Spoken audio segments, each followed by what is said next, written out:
Our guest today, Calvin, is going to show us that the way we motivate construction teams has changed. He specializes in setting clear expectations, incentives, team building, and productivity. Stay tuned for the whole episode.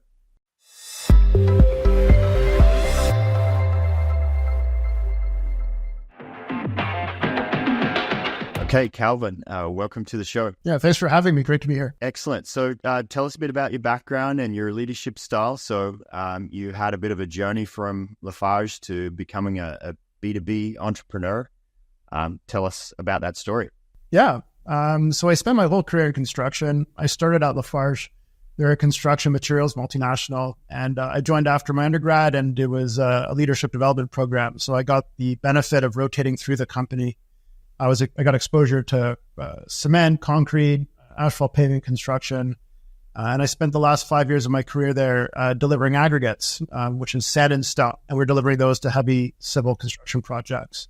And one of the big things that I experienced there, I was a young manager, and my first day on the job, I was told that I was the 11th manager in 10 years, and I intended to not continue the trend, but I needed information, which was really hard to have. And in construction, it's very common that, and I experienced this firsthand, where workers hoard information because they're afraid of being replaced, or new workers get bullied to fit into the hierarchy. And when I was trying to establish myself here, I needed information, and it was all very verbal and relational. And so I struggled firsthand with that. But through the necessity, developed some digital tools that really helped us elevate our ability to make decisions. And that was the first inspiration for becoming an entrepreneur, was just how neglected frontline hourly workers were in terms of technology, and how little information they had, and how much potential existed to really unlock their creativity if we could empower them with some really simple to use tools with some better information. So I did that and had a great experience. I learned a tremendous amount. And then after spending 10 years at Lafarge, I was motivated to pursue my entrepreneurial ambitions. And I joined the founder of eCompliance, a health and safety software company. And we made frontline mobile tech for industrial workers. And this was a great start into B2B entrepreneurship. I had an experience to work across, again, the whole business. So I had an opportunity in product, sales and marketing, and customer success. And one of the benefits here was that I got to work with some of the best and safest companies in the world. And I was curious to learn what made them so great. Yeah. And what we found was that the safest companies in the world were able to engage their workers and get them to actually participate and think about their risks and hazards, and bring their expertise on how to mitigate those risks. And not only were these companies safer, but the workers were also happier and more productive. And that was an incredible inspiration. And after we exited eCompliance in the summer of 2019, I was thinking about what to do next. And so I took these two really inspirational pieces, both from my experience at Lafarge and at eCompliance, and we thought we could apply them to our current venture at Crewscope. Excellent. I don't normally jump in and ask the audience questions, but because you raised a particular topic, and that was about engaging teams and how that makes the company more safe, I'm going to ask the audience a question here. Do you have that same experience? And if not, what else do you find that is successful in engaging these teams?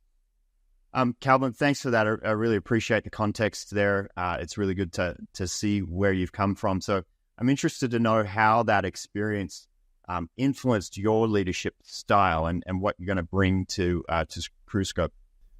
So I had the unique opportunity at Lafarge to get very well trained in corporate goal setting and targets and measurement.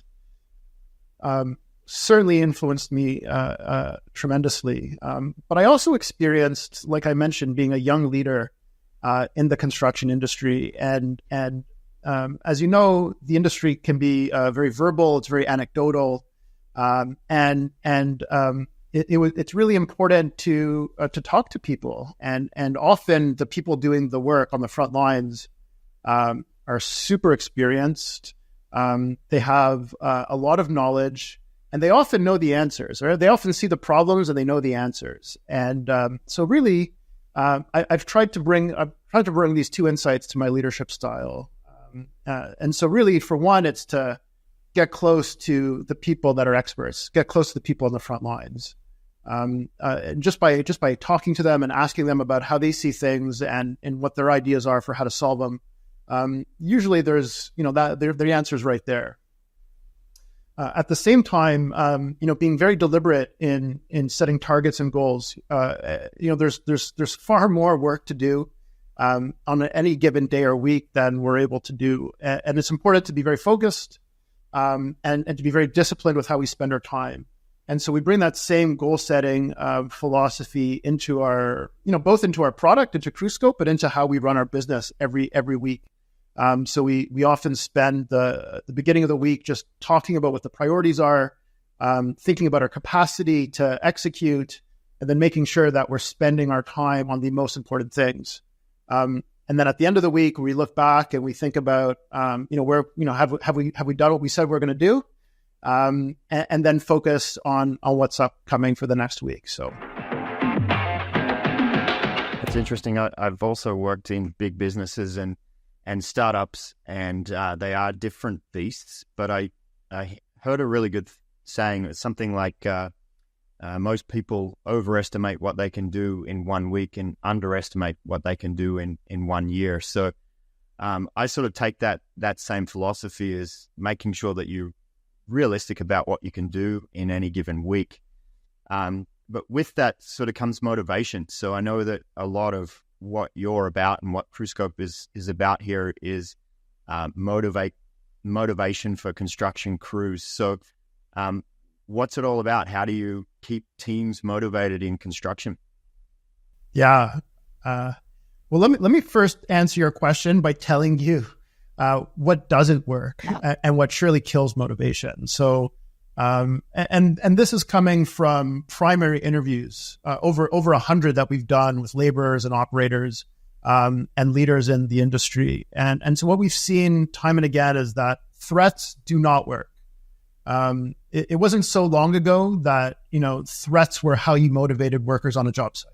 And what I mean specifically was, work harder or out of here, show up on time or you're out of here. And I guess this was an effective way of motivating people because there was a lineup of workers outside your gate. But in a labor short world, that just doesn't work anymore. So threats are out. So we need a better way of motivating people. What else doesn't work? Not sharing enough information with workers. It wasn't so long ago where best practice was to say to your worker, I don't pay you to think, I pay you to do. And today that is just not acceptable anymore. It is not motivating to tell someone to go dig a hole. Not to mention that we live in a world of information. I mean, this is a cliche, but there's an expectation that information is readily available. It is instant. It is transparent. And when you live in that world and then you walk onto a job site, it is just not okay to keep workers in the dark anymore. And then finally the thing, so just try to like adapt that to the world we're in today. We find that the keys to motivation with workers are to set really clear goals with them. And goals are motivating for a number of reasons. It's good for all of us, not just in construction. It's good for all of us because it helps us understand what a win looks like. It helps us push and feel great about winning. It also helps us think ahead and anticipate obstacles and work through those. So goal setting is really effective. I mean, this, the audience knows this as well. But it works in construction, and there's a lot of opportunity to bring this practice to job sites. So first is goal setting. The second is to help workers understand how they're progressing by sharing more information with them. Workers love to know if they're on pace. They love to know that they're on track to hit their targets. And if something doesn't go wrong, workers love to know that as well because they want to participate in solutions. They want to participate in achieving targets. And really, this is what's key to connecting workers with meaning. Like I said, telling someone to go dig a hole is not motivating, but if you explain to them why that hole matters and to the bigger project, and and this goal is really crucial to the schedule for these reasons. That is really motivating. Workers love to know that they are creating value and that they are driving the success of the project in a very tangible way. So that's the second piece. And the third is incentives and rewards. Something that's always bothered me about the industry is this misalignment of incentives. Workers are paid by the hour. Generally, the more hours they put in, the more they get paid. And construction projects make money when they stay on schedule. Yeah. And so we need a better way of incentivizing work. And by designing some short-term incentives that encourage the right kind of behaviors and that recognize that extra effort that crews put in to delivering their projects on schedule, and the extra money that they can create, they can earn for their business, we need to share some of that back with them. And this is a win-win situation where we can make companies much more money, and we can also pay workers more for being more productive. And that's something that we get excited about every day. Nice. Yeah, it's great that you did that primary research. It's an important part of actually listening to people in the field. Back in the 90s, early 2000s, team building was a thing to try and motivate. That was sort of a cultural thing. You're saying information is pretty important. Has the pendulum swung too far the other way? Is there too much information now, too many places for workers to look and sift through and take away from getting the job done? Great question. So there is a lot of information in construction. There's a lot of tech. There's a lot of apps out there. But from our experience, they're all built for the office.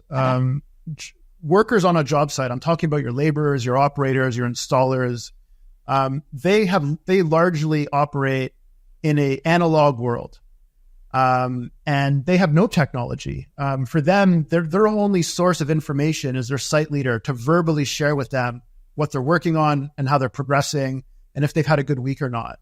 And from our research with some of the best site leaders out there, we know that there's many of them out there, and they do this. They take the time to set goals, and they talk to their crew, and they recognize good performance, but they tell us that it's hard to do because job sites are so big, workers are spread out over such a large area, that even that they know that this is the right thing to do, and it's key to motivation today, it's still difficult to do in an analog world. And we're trying to change that by providing these digital tools that really help scale these best practices for the people doing the work.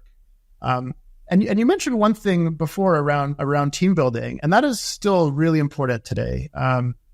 When from our interviews with workers, we ask them, why do you do this to yourselves? Like, construction is hard. You're up early. You're working outside. It's hard on your body. Why go through it? And the most common, consistent answer that we got was that it's really important to work towards a common goal. That's meaningful, and it's really fun to win together as a team. So that sense of a common objective and winning as a group. Excellent. So let's say that a general contractor is watching this right now. What are some actionable steps that a company can take to improve productivity and motivation? What's the first thing they can do? Okay, well, so interesting you asked me about general contractors. So from the point of view of a general contractor that's managing the work through sub-trades, so they're not necessarily performing the work themselves. Some of the best practice that we've seen, and I'm not telling anyone anything that they don't know, but it's to take the time to set really clear goals and to break those goals down into something that is meaningful for a week. Often we have very complex schedules, and there's hundreds of dependencies, and these goals can be rather large, months long, 3 months long. And what's important is that we're able to take a piece of that work and really make it tangible, that we can deliver in a week. And that's really a top-down approach. But just as important is to invite your site team to participate in these goal settings. The way that work is imagined in the office is often different from how your site leader experiences work on site. It's important to get the expertise from the site to participate in these goals, into these goals. They see the equipment, they see the size of the equipment, they know the quality of their crew, they understand the ground conditions, and all of these details are often intentionally broad brushed when we are estimating and bidding work. It's just far too complex to consider all these things. We need rules of thumb to bid jobs and to win jobs, but we need the experts on the ground that really understand the details and the day to day in how to build something. And the best practice today is to bring these 2 points of view together and have them collaborate and set goals in cooperation. Excellent. For the audience, I'd love to see some comments below about how you can help motivate your teams and focus on productivity. Always interested to learn more from the viewers. Okay, I'm thinking about technology. So, what sort of new technology do you see shaping construction, and maybe a little bit about the barriers to technology adoption? We often interview people that are involved in technology or interested in technology, but how can they overcome those adoption issues? Okay, so let's talk about this from the change management point of view, but also from the actual technology design point of view. I'll start with technology design, and from our primary research, we know that construction workers in the field, they need technology that is very simple to use and that adds value immediately to what they're doing. I've lived firsthand through trying to deliver aggregates with technology that makes our job harder, and often this technology was designed by people that have certain needs for visibility or information, but it's not the people doing the work. And so when we're designing tech, it's really important to be really focused on who we're serving and to create value for the users almost immediately, and really to have this tech fit rather naturally into what they're already doing, and enhance that by helping them in some way, by giving them more information or helping them make faster decisions. So the design piece is important, and to be really focused on the user and to create value for them, rather than the person that's buying the tech, which sometimes is often someone else. The second piece on the change management side, this is a more complex conversation. Construction tends to be very project driven. So you have these sometimes multi-million, multi-billion dollar projects that get set up for just a few years. And then all of the costs have to be put through this project. And when the project is completed, this multi-million dollar entity is dissolved. And the trick is being able to find a champion inside of that project that can actually own this tech, and see that it's being used properly, and that it's really communicate why we're doing this and the value that it's going to drive, and being able to get people to start using it and seeing that value. Construction companies often do not have a lot of overhead. There's no one really sitting in head office that can sort of own these projects. So the project needs to be, the technology needs to be owned by the project. Someone at the project needs to be able to, really own it, talk about it often, get people to use it and show value quickly. And they need to stay consistent with it over the life of the project. Agreed. Yeah, it's imperative to get the field buy-in and add that value immediately. So then, thinking about the aggregate, excuse the pun there with your experience, but of data in the bigger picture. So back in head office, they've got a lot of data from a lot of different projects happening at once. How important is that? And maybe some best practices that you find around data.